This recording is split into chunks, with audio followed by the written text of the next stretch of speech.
Can they see me clear? Are you listening? Is it like a movie? All right then. Damn.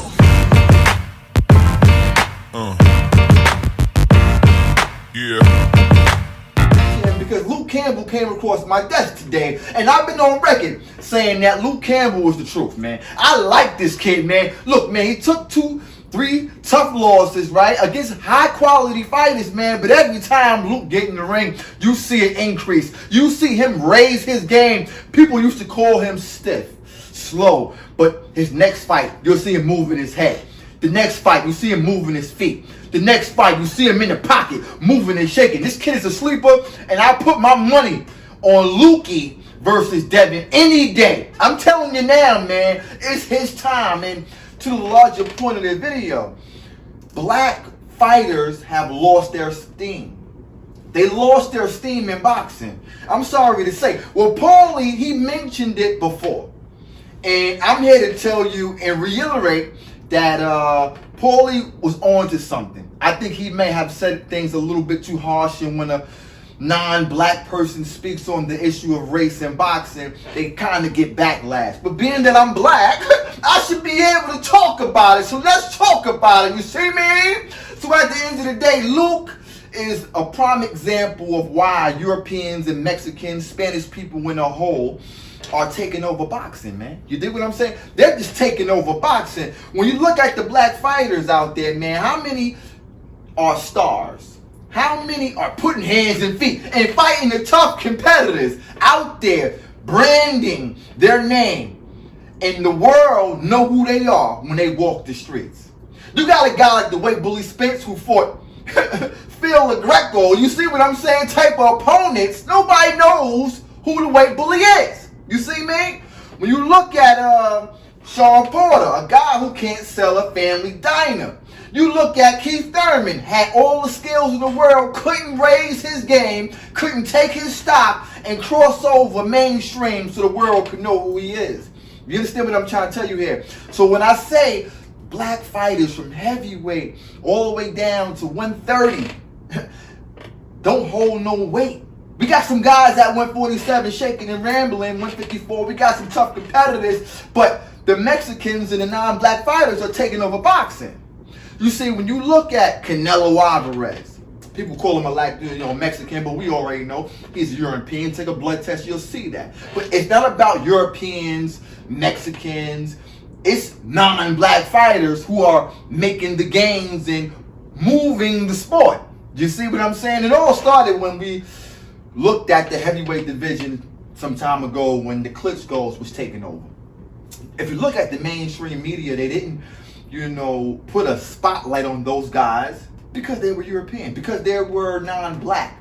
You understand me? So I believe that boxing is geared and biased and discriminatory, or they discriminate against certain fighters, I should say, so that the black fighter gets held on a pedestal. So when people say it's racism in boxing, yeah, against the non-black fighters. You see what I'm saying? So at the end of the day, we look at the Klitschko's took over a whole decade, right? Moving and shaking. We got Mexican fighters. We got Linares. We got Josh Taylor. We got Lomachenko. We got my boy Tyson Fury. We got British fighters, my boy Anthony Joshua. We got Dillian White, right? We're not talking about just, black Americans, because if you do that, I want to say non-black American fighters. That's a better thing, because, when I say Dillian, I say Anthony Joshua, they black, but they British.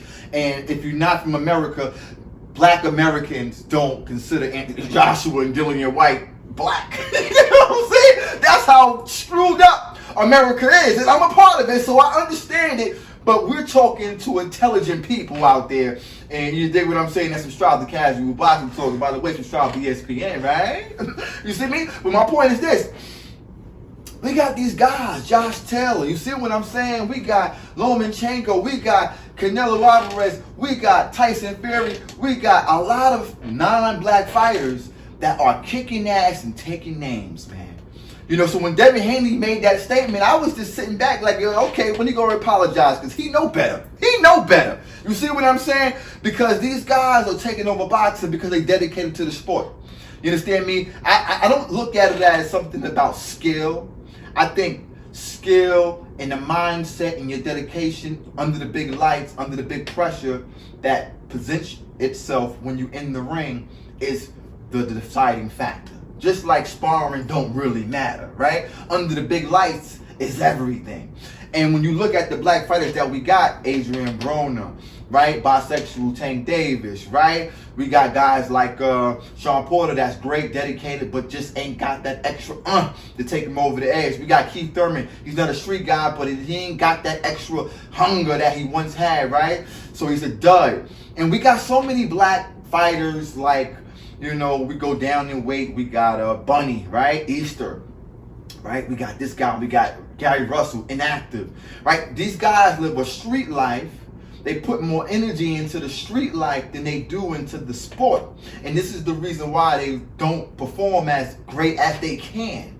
And I think the European fighter or the non-black fighter are just more dedicated. You understand me? They can go that extra mile. You see what I'm saying? They can stay out the club. They can stay on weight. You see what I'm saying? So we're talking about a mindset here, right? We're talking about a mindset that the non-black fighter has today, right? That we can say, you know, guys like Luke Campbell, guys like Tyson Fury, non-black fighters are taking over this sport, man. Josh Taylor, you see what I'm saying? Lomachenko, putting hands and feet. We got a guy in Tyson Fury who has planted his seed, planted his flag in Las Vegas. He is a resident, man. He's a part of the United States of America. He's our WBC champion after putting hands on that sloppy Deontay Wilder. And in fact, he beat Deontay Sloppy on Black History Month. That lets you know right now the black fighter is dead today. But people, we got guys like Mike Tyson, Evander Holyfield, you see me?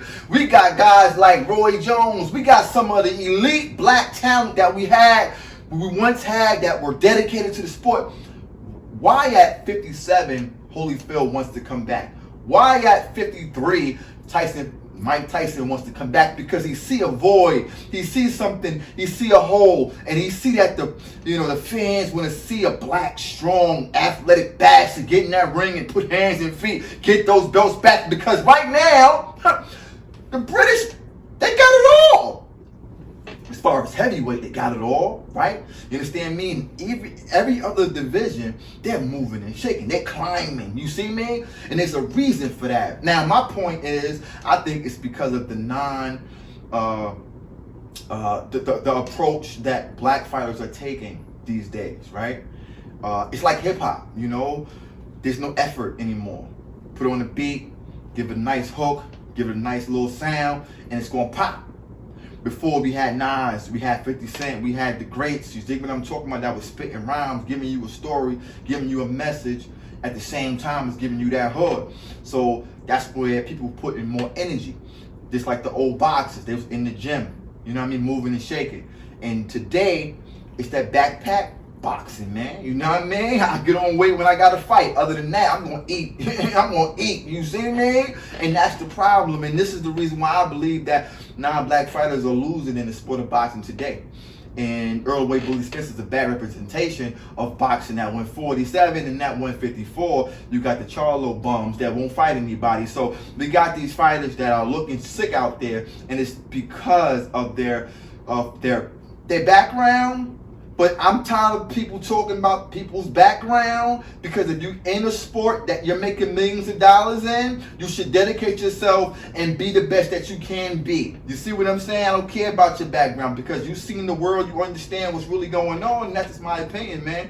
But Luke Campbell, man, serious competitor. I'm looking forward to his next fight, man. I'm telling you. Can they see me play? Are you listening? Is it like a movie? All right then.